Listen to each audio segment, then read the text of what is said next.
another DorkLair action figure review. Today I'm taking a look at the Mythic Legions Necronominus himself from the Necronominus wave. Here we are at the culmination of a story that they've been telling for many years, the rise of the Dark Four. We have the fourth and final and perhaps the best of the Dark Four. Now, they are all products of their time and sort of like the kinds of things the Horsemen were doing at those times and that they were capable of.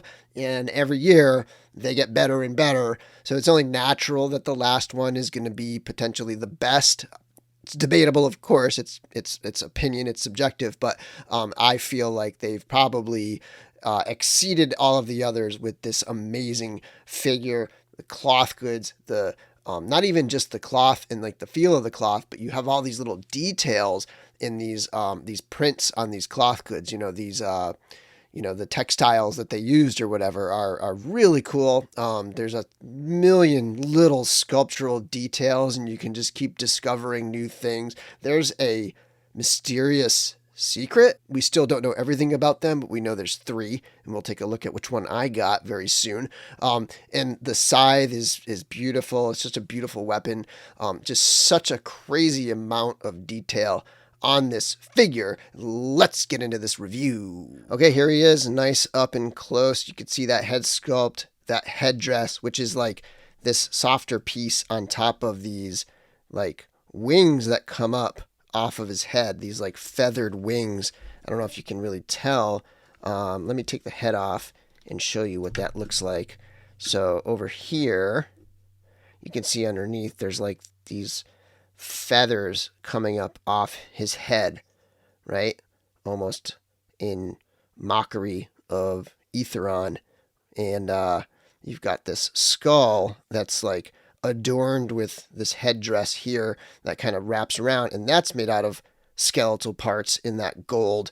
And then you have a singular purple gemstone in the middle, and then you have these jaw guards or whatever, also made out of bone but in gold, and you can see the teeth of whatever creature this was right there.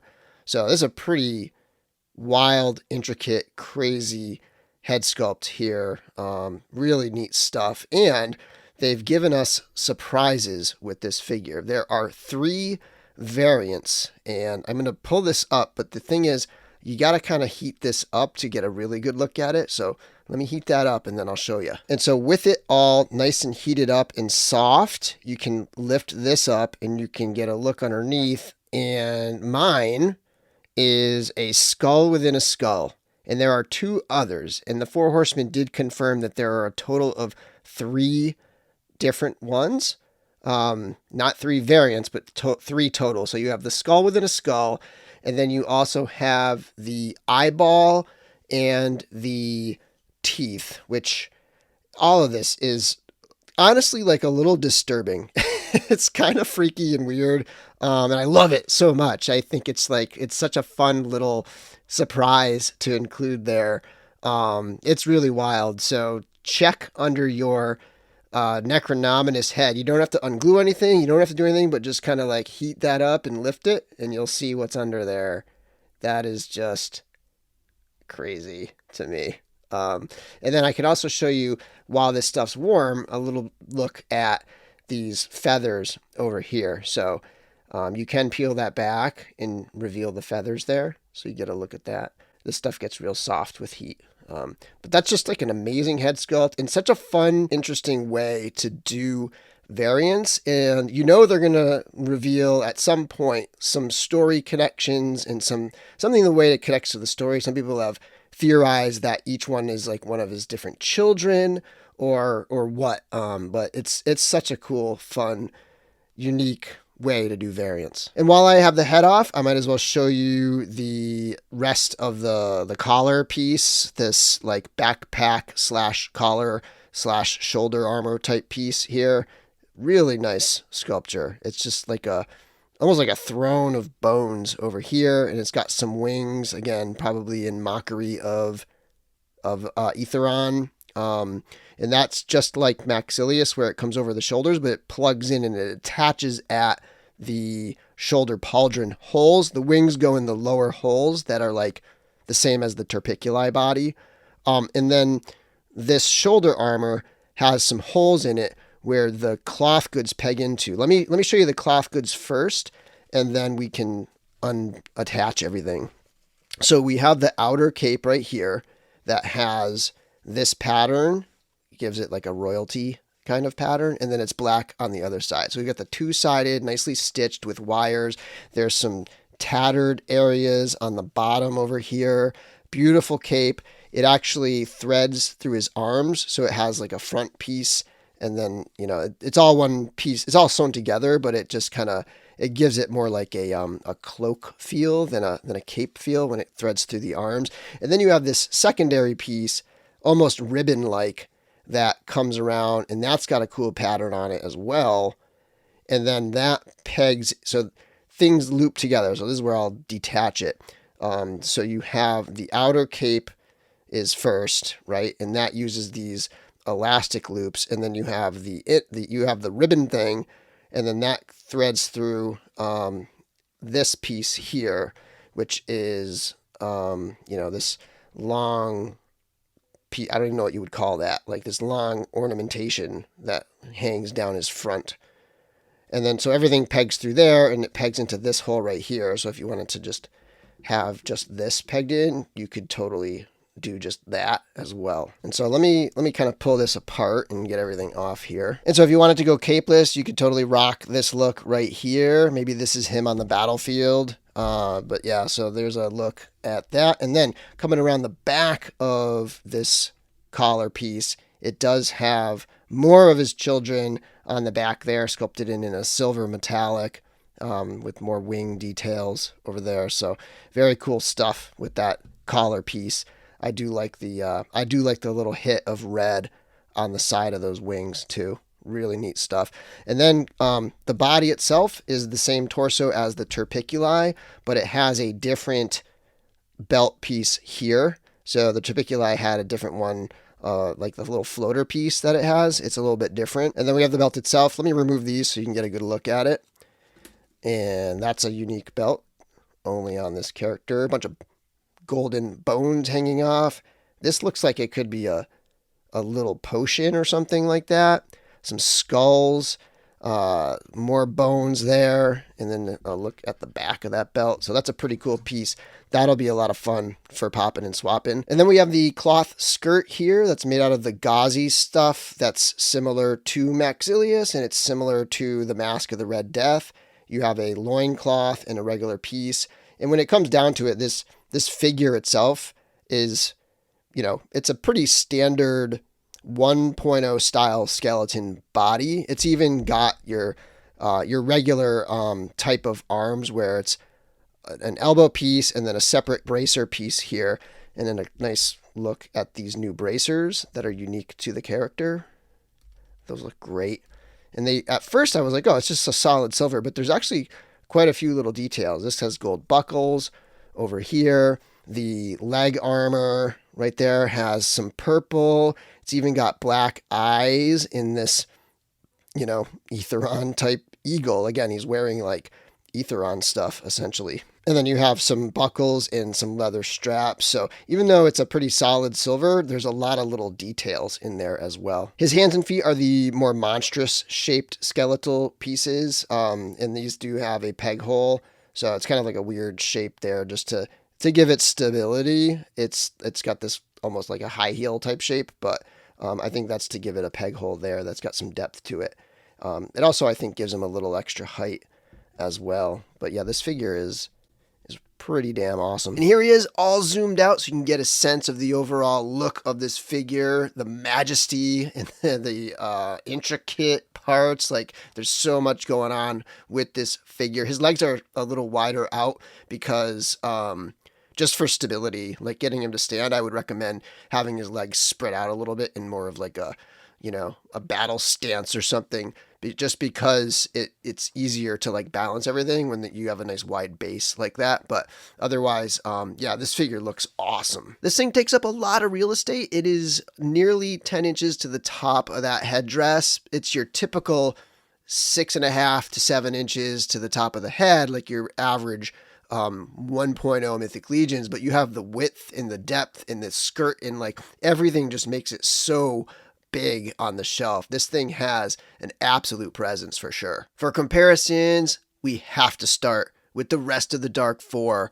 From left to right, we have Poxus, Alithia, Necronominus, and Arethyr. Now, this isn't the order they released. It went Arethyr, Alithia, Poxus, Necronominus.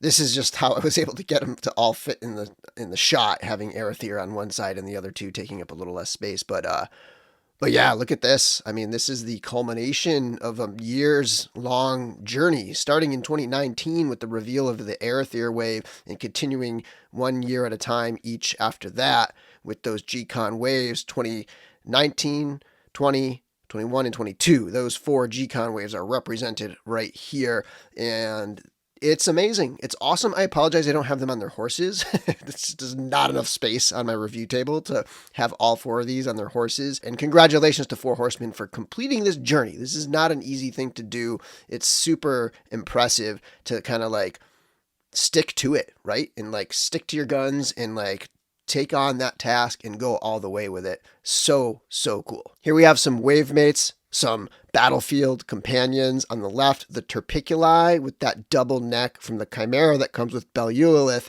And on the right, we have Maxilius the Harvester, and these look incredible together. And then here we have Belluolith and her Chimera. On the Chimera, I do have the Turpiculi's neck on there, so that's why it's just got the single head. But I think these two also look amazing, and as we know, Belluolith is one of the children of Necronominus. And then here it is with a couple knights. I still have these set up from my previous review. On the left is the red armory experience knight with the Elijah cloth goods, and on the right is the Elijah body with the Gideon cloth goods. And then here we've got some 2.0 figures, the Undead of Vikenfell on the left and the Goblin Snag on the right. Here we have a couple ogre scale figures. On the left we have Equidron, very appropriate for a culminating moment like this, the final of the Dark Four releasing. Equidron is a great like celebratory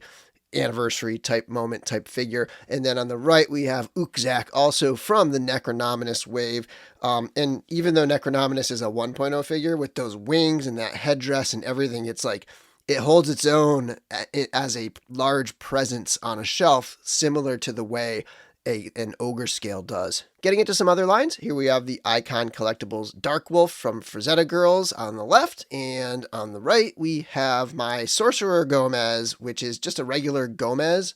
I believe it's the Hazard Squad Gomez with the cloth goods from Samir Scroll Warder. Here we have a Bandai Tamashii Nations movie realization Ronin Mandalorian on the left and the Savage Crucible Kamo of the Isles on the right. Here's a look at Necronominus with the NECA Dungeons & Dragons Ultimates figures. Elkhorn on the left, Warduke on the right. Animal Warriors of the Kingdom Tiberius and Odious over here with the Cabal shirt and Sword Horseman. Axitoys T-Rex and Blade Master Wang from Maestro Union. And you can see to the top of the headdress, still taller than both of these substantial figures. All right, let's get into the accessories, and I want to talk about the wings first. So first of all, he does have these huge bone wings that are fantastic, and they are very stable, and they feel really good. The only finicky part are these little pieces that get attached in, and they don't go in very securely. Like they kind of just sit in there with a little bit of tension.